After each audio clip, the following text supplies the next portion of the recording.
Islam is toxic but Muslims are lovely. ഈ statement ഞാൻ പറഞ്ഞതല്ല, പക്ഷേ ആര് പറഞ്ഞതാണെങ്കിലും നമുക്കിതൊന്ന് പരിശോധിക്കാം, വേണ്ടേ?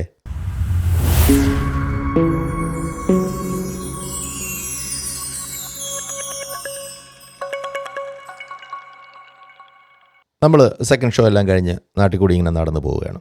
അപ്പോൾ അതോ വഴിയെ ഒരു പാമ്പഴഞ്ഞു പോകുന്നു. നമുക്ക് ബയോളജി അറിയാം, പാമ്പിന് ഏതെല്ലാം വിഷമുണ്ട്, വിഷമില്ലാത്ത ഏതാണെന്നൊക്കെ നല്ല വ്യക്തമായിട്ട് അറിയാം. ഏത് കടിച്ചാൽ നെക്രോസിസ് ഉണ്ടാകും, ഏത് കഴിച്ചാൽ ഏതാണ് ഹീമോടോക്സിൻ, ഏതാണ് ന്യൂറോടോക്സിൻ, ഇതൊക്കെ വളരെ വിശദമായിട്ട് അറിയാമെന്നുള്ള ഒരു ഹെർപ്പറ്റോളജിസ്റ്റ് ആണെന്ന് തന്നെ ഇരിക്കട്ടെ.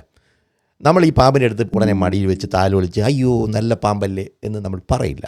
കാര്യം പരിണാമപരമായിട്ട് തന്നെ നമുക്ക് പാമ്പിനോട് ഒരു ഭയമുണ്ട്.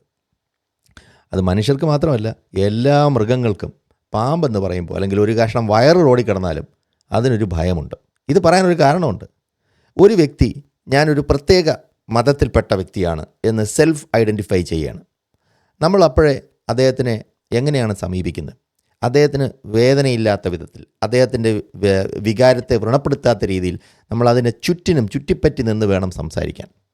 ഞാനൊരു മതേതരത്വനാവാനായിട്ട് ഞാൻ എന്തെല്ലാം ചെയ്യണം? ഈ വിധത്തിലാണ് സാധാരണ മനുഷ്യർ ചിന്തിക്കുന്നത്. എന്തുകൊണ്ടാണ് ഈ അവസ്ഥയുള്ളത്? അപ്പോൾ ഇസ്ലാം is toxic, Muslims R non toxic but potentially toxic. ഒരു വ്യക്തി ഞാൻ ഇന്ന മതത്തിൽപ്പെട്ടതാണ് എന്ന് ഐഡൻറ്റിഫൈ ചെയ്യാണ്. പ്രത്യേകിച്ചും ഇസ്ലാം എന്ന് പറയുന്ന ഹൈലി ടോക്സിക് ആയിട്ടുള്ളൊരു മതത്തിൽപ്പെട്ട ഒരു വ്യക്തിയാണ് എന്ന് അയാൾ ഐഡൻറ്റിഫൈ ചെയ്യുമ്പോൾ അതിൻ്റെ പുറകെ കിടക്കുന്ന കുറേ ബാഗേജും ഇയാൾ വലിച്ചുകൊണ്ട് പോകേണ്ട ഒരു ബാധ്യത അയാൾക്കുണ്ട്. എന്താണ് ഈ ബാഗേജ് എന്ന് ചിലപ്പോൾ ഈ പറഞ്ഞ പാവപ്പെട്ട മുസ്ലിമിന് അറിയില്ലായിരിക്കാം. പക്ഷേ ഇത് അയാളോട് പറഞ്ഞു കൊടുക്കുമ്പോൾ അയാൾ പറയും, ഇത് ഞങ്ങളുടെ മതത്തിൽപ്പെട്ട കാര്യമാണ്, അതുകൊണ്ട് ഞാനും ഇത് വലിക്കാൻ തയ്യാറാണ്, ഈ ബാഗേജ് ഞാൻ എടുത്ത് തലയിൽ ചുമക്കാൻ ഞാൻ തയ്യാറാണ്, എനിക്കൊരു കുഴപ്പവുമില്ല, അതിൽ എന്ത് കൊള്ളരുതായ്മ ഇതിലുണ്ടെങ്കിലും ഞാനത് പേറാൻ ഞാൻ റെഡിയാണ്. ഇതാണ് എനിക്കിവരെ പറ്റി പറയാനുള്ളത്. അല്ലാതെ ഞാൻ ഒരിക്കലും പറയില്ല ലോകത്തുള്ള എല്ലാ മുസ്ലിങ്ങളും ഡേഞ്ചറസ് ആണെന്ന് പറയുന്നില്ല. I don't say that and I don't believe that. പക്ഷേ എനിക്കൊരു കാര്യം അറിയാം, ഞാനൊരു മുസ്ലിമാണ് എന്ന് ഐഡൻറ്റിഫൈ ചെയ്യുന്ന ഒരു വ്യക്തിയെടുത്ത് ഒരു ക്രൈം ലോകത്തെവിടെയെങ്കിലും അതിൻ്റെ പേരിൽ നടന്നു എന്ന് ഈ പാവപ്പെട്ട മുസ്ലിം അറിഞ്ഞാൽ അതിനെ സപ്പോർട്ട് ചെയ്യാൻ ഒരു മടിയും കാണിക്കില്ല. And that is what we need to address. We need to address the toxic potential of being a Muslim. എല്ലാ മുസ്ലിങ്ങളായിട്ടുള്ള മനുഷ്യരെല്ലാവരും ക്രിമിനൽസ് ആണെന്ന് ഞാനിവിടെ പറഞ്ഞിട്ടില്ല. പക്ഷേ ഒരു ട്രൈബിൻ്റെ ഭാഗമായിട്ട് ഒരു വ്യക്തി സെൽഫ് ഐഡൻറ്റിഫൈ ചെയ്യുമ്പോൾ എന്തെല്ലാം ബാധ്യതയാണ് ആ ഐഡൻറ്റിറ്റി പേറുന്നതെന്ന് അയാൾ അറിയാതെയോ അറിഞ്ഞുകൊണ്ടോ അത് പേറുന്നതായിരിക്കാം. അപ്പോൾ അതിന് എന്തെല്ലാമാണ് അതിലെ ടോക്സിസിറ്റി എന്ന് അറിയിച്ചു കൊടുക്കേണ്ട ഒരു ബാധ്യത ഈ ഇവിടെയുള്ള എക്സ് മുസ്ലിംസിനും നിരീശ്വരവാദികൾക്കും സ്വതന്ത്ര ചിന്തകർക്കും ഉണ്ട്. അതിൽ നിന്നും മാറി നിൽക്കുകയല്ല അവർ വേണ്ടത്. അവർ ചെയ്യേണ്ടത് ഇസ്ലാം എന്താണെന്ന് മുസ്ലിങ്ങളെ പഠിപ്പിക്കുകയാണ് വേണ്ടത്. ഇസ്ലാമിൻ്റെ ടോക്സിസിറ്റി മുസ്ലിങ്ങളെ പറഞ്ഞറിയിക്കുകയാണ് വേണ്ടത്. അത് ചെയ്യാതെ നമ്മൾ മാറിയിരുന്നുകൊണ്ട് Muslims are lovely, Islam is toxic എന്നുള്ള ഒറ്റ സ്റ്റേറ്റ്മെൻറ്റ് കൊണ്ട് പറഞ്ഞു പോകുമ്പോൾ അവിടെ വലിയ വലിയ പ്രോബ്ലംസ് ഉണ്ടാവും. അപ്പോൾ Muslims are not absolved of their potential danger that they are in. അവർക്കൊരു പൊട്ടൻഷ്യൽ ഡേഞ്ചർ ഉണ്ട്. കാരണം അവരുടെ ഐഡൻറ്റിറ്റി അത്ര സുഖകരമായിട്ടൊരു ഐഡൻറ്റിറ്റി അല്ല. എല്ലാ നാസികളും ക്രിമിനൽസ് അല്ല എന്ന് പറയുന്നത് പോലെയാണ്. If you bear that identity, അതെന്തെല്ലാമാണ്, ആ ആശയം എന്തെല്ലാമാണ് ഉൾക്കൊള്ളുന്നത് എന്ന് നമ്മൾ അവരോട് പറഞ്ഞു കൊടുക്കേണ്ട ഒരു ബാധ്യത നമുക്കുണ്ട്. അപ്പോൾ എങ്ങനെയാണോ ഒരു പാമ്പിനെ കാണുമ്പോൾ ആൾക്കാർ മാറി നടക്കുന്നത്, അതുപോലെയേ ഉള്ളൂ ഒരു മുസ്ലിം പേരുള്ളൊരു വ്യക്തിയെ കാണുമ്പോൾ ആൾക്കാർ അല്പം ഒന്ന് ഭയക്കുന്നതിൻ്റെ കാരണം. ഇസ്ലാം ഒരു പേഴ്സണൽ റിലിജൻ അല്ല മറ്റ് പല മതങ്ങളെയും പോലെ. ഇന്ന് ഇസ്ലാം ഒരു പൊളിറ്റിക്കൽ റിലിജനാണ്. അതിൻ്റെ അകത്ത് പൊളിറ്റിക്കൽ ഒബ്ജക്റ്റീവ്സ് ഉണ്ട്, വേൾഡ് ഡോമിനേഷന് വേണ്ടിയുള്ള ഇൻസ്ട്രക്ഷൻസ് ഉണ്ട്. അതുമാത്രമല്ല, മറ്റു മതങ്ങളൊന്നും ശരിയല്ല എന്നും അതിൽ പറയുന്നുണ്ട്. മറ്റു മതങ്ങളിൽ വിശ്വസിക്കുന്നവരുമായി കൂട്ടുചേരരുത് എന്നും പറയുന്നൊരു മതമാണിത്. അതുപോലെ മതം വിടുന്നവരെ കൊല്ലാനും ആഹ്വാനം ചെയ്യുന്നൊരു മതമാണ്. അപ്പോൾ ഇതെല്ലാം അതിൻ്റെ ടെക്സ്ച്വലായിട്ടുള്ള കാര്യമാണ് പറയുന്നത്.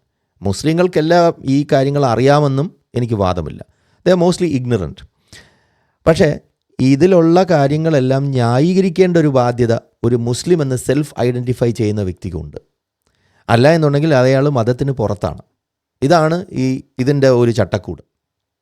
അങ്ങനെ ഇരിക്കുമ്പോഴാണ് ആ ഇസ്ലാം മുന്നോട്ട് വയ്ക്കുന്ന വേഷവിധാനവുമായി നടക്കുന്ന ഒരു വ്യക്തിയെ മറ്റു മനുഷ്യർ കാണുമ്പോൾ അവർ അല്പം കോഷ്യസ് ആകും. അത് സ്വാഭാവികമാണ്. ഇതറിയാം.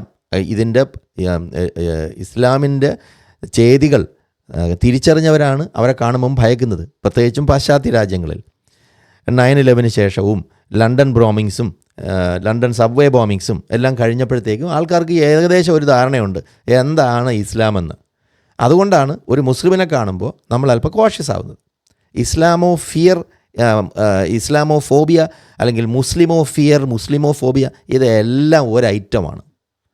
അൺഫോർച്ചുനേറ്റ്ലി മുസ്ലിമിനോട് മുസ്ലിം എന്താണെന്നും ആ ഐഡൻറ്റിറ്റിയുടെ ബാഗേജ് എന്താണെന്നും അവരെ അറിയിക്കേണ്ട ഒരു ബാധ്യത നിരീശ്വരവാദികൾക്കുണ്ട്.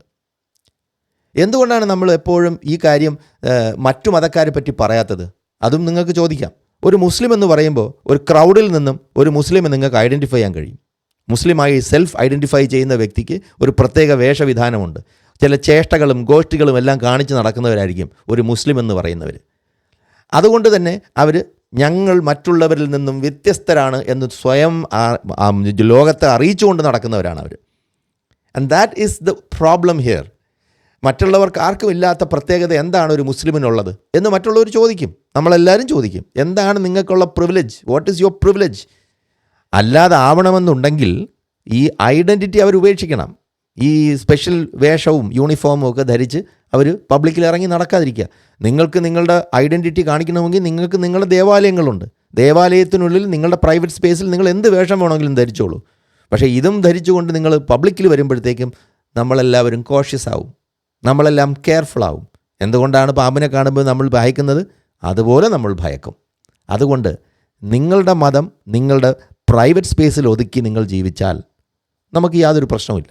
പക്ഷേ അതിനെ പുറത്തെടുത്ത് അലക്കി ഞങ്ങളുടെ മതം മാത്രമാണ് ഏറ്റവും ശ്രേഷ്ഠമെന്ന് ബാക്കിയുള്ളവരോട് പറയുമ്പോൾ അവിടെ നമ്മൾ പ്രതികരിക്കും. അങ്ങനെയുള്ള പ്രതികരണങ്ങളാണ് ലോകത്തിപ്പോൾ നടന്നുകൊണ്ടിരിക്കുന്നത്. സ്വിറ്റ്സർലൻഡിൽ ബുർക്ക ബാൻ ചെയ്യാൻ പോവുകയാണ്. ഈ വരുന്ന ജാനുവരി തൊട്ട് സ്വിറ്റ്സർലൻഡിൽ നിങ്ങൾ ഫുൾ ഫേസ് കവറിങ്ങുമായിട്ട് ഇറങ്ങി നടക്കാൻ പറ്റില്ല. ഇത് ക്രമേണ മറ്റ് രാജ്യങ്ങളിലും അത് പിന്തുടർന്നു തുടങ്ങും. നിങ്ങളുടെ മതം നിങ്ങൾ പ്രൈവറ്റ് സ്പേസിൽ ഒതുക്കൂ. ഞങ്ങളുടെ പബ്ലിക് സ്പേസിലേക്ക് നിങ്ങൾ മതം കൊണ്ടുവരാതിരിക്കൂ. Muslims may be lovely,